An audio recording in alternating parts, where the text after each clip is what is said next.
Hey guys, so this is how you can create a timer here. You go to countdownmail.com, and then once you're logged in, create a timer.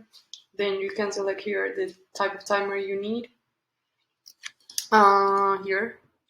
So for flows, it's usually evergreen since it's when the customer opens the email, and then you just like add the time you need. Let's say 4 hours.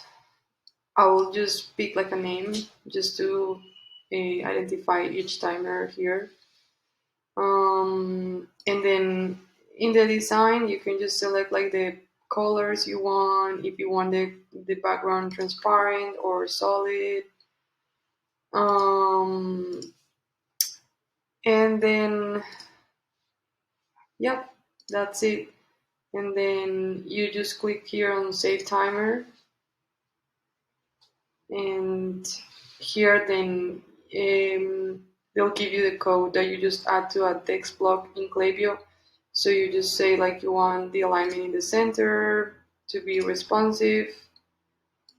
Here you have to select Klaviyo and make sure it's when the recipient opens the email. And then you just copy this and paste it on a text block in Klaviyo. That's it. Let me know if it's clear.